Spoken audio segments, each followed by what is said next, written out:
Christie ਜਿਹੜੇ new jersey ਦੇ ਜਿਹੜੇ ਗਵਰਨਰ ਵੀ ਰਹੇ ਹੈਗੇ ਆ, ਸਾਬਕਾ ਗਵਰਨਰ ਰਹੇ ਆ ਤੇ ਇੱਕ ਟਾਈਮ ਦੇ ਉੱਤੇ ਪ੍ਰੈਜ਼ੀਡੈਂਟ ਡੋਨਲਡ ਟਰੰਪ ਉਹਨਾਂ ਦੇ ਸਪੋਰਟਰ ਵੀ ਸੀ। ਇੱਕ ਟਾਈਮ ਦੇ ਉੱਤੇ ਉਹ ਪ੍ਰੈਜ਼ੀਡੈਂਸ਼ੀਅਲ ਕੈਂਡੀਡੇਟ ਵੀ ਸੀਗੇ ਟਰੰਪ ਉਹਨਾਂ ਦੇ ਅਗੇਂਸਟ।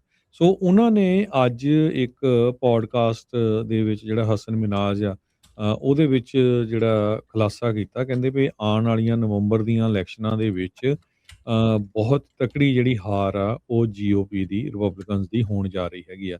ਜੀ, ਕਹਿੰਦੇ ਵੀ ਮੋਨੂਮੈਂਟਲ ਡਿਫੀਟ ਇਨ ਮਿਡ ਟਰਮ। ਜੀ, ਕਹਿੰਦੇ ਵੀ ਜਿਹੜੇ ਲੋਕਾਂ ਨੇ ਵੋਟ ਪਾਈ ਸੀ ਉਹ ਸਾਰੇ ਮੈਜੋਰਟੀ 'ਚ ਕਹਿੰਦੇ ਹੁਣ ਇਹਨਾਂ ਦੇ ਉਲਟ ਵੋਟ ਪਾਉਣ ਜਾ ਰਹੇ ਹੈਗੇ ਆ।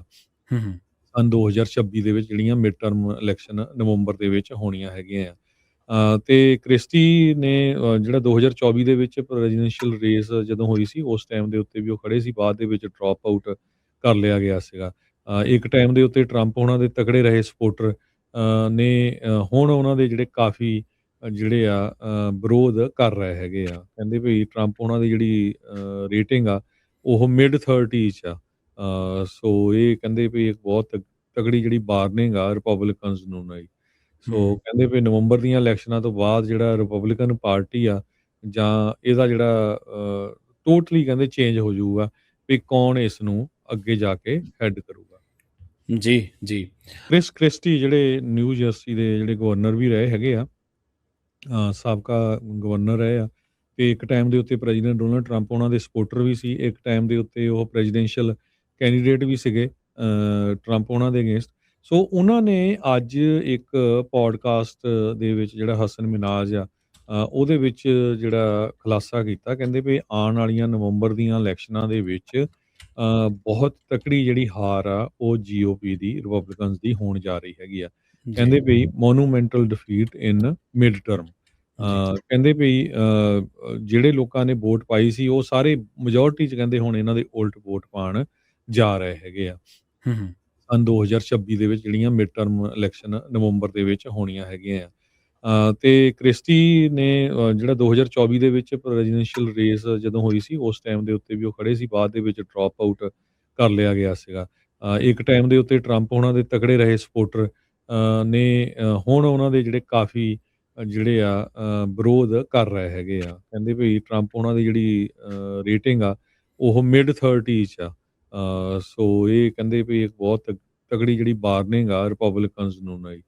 ਸੋ ਹੂੰ, ਕਹਿੰਦੇ ਵੀ ਨਵੰਬਰ ਦੀਆਂ ਇਲੈਕਸ਼ਨਾਂ ਤੋਂ ਬਾਅਦ ਜਿਹੜਾ ਰਿਪਬਲਿਕਨ ਪਾਰਟੀ ਆ ਜਾਂ ਇਹਦਾ ਜਿਹੜਾ ਟੋਟਲੀ ਕਹਿੰਦੇ ਚੇਂਜ ਹੋ ਜਾਊਗਾ ਵੀ ਕੌਣ ਇਸ ਨੂੰ ਅੱਗੇ ਜਾ ਕੇ ਹੈਡ ਕਰੂਗਾ।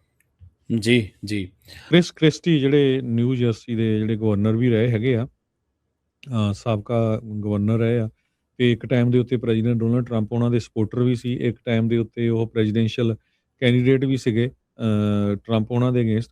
ਸੋ ਉਹਨਾਂ ਨੇ ਅੱਜ ਇੱਕ ਪੋਡਕਾਸਟ ਦੇ ਵਿੱਚ ਜਿਹੜਾ ਹਸਨ ਮਿਨਾਜ ਆ ਉਹਦੇ ਵਿੱਚ ਜਿਹੜਾ ਖੁਲਾਸਾ ਕੀਤਾ, ਕਹਿੰਦੇ ਵੀ ਆਉਣ ਵਾਲੀਆਂ ਨਵੰਬਰ ਦੀਆਂ ਇਲੈਕਸ਼ਨਾਂ ਦੇ ਵਿੱਚ ਬਹੁਤ ਤਕੜੀ ਜਿਹੜੀ ਹਾਰ ਆ ਉਹ GOP ਦੀ ਰਿਪਬਲਿਕਨਸ ਦੀ ਹੋਣ ਜਾ ਰਹੀ ਹੈਗੀ ਆ। ਜੀ, ਕਹਿੰਦੇ ਵੀ ਮੋਨੂਮੈਂਟਲ ਡਿਫੀਟ ਇਨ ਮਿਡ ਟਰਮ। ਜੀ, ਕਹਿੰਦੇ ਵੀ ਜਿਹੜੇ ਲੋਕਾਂ ਨੇ ਵੋਟ ਪਾਈ ਸੀ ਉਹ ਸਾਰੇ ਮੈਜੋਰਟੀ 'ਚ ਕਹਿੰਦੇ ਹੁਣ ਇਹਨਾਂ ਦੇ ਉਲਟ ਵੋਟ ਪਾਉਣ ਜਾ ਰਹੇ ਹੈਗੇ ਆ।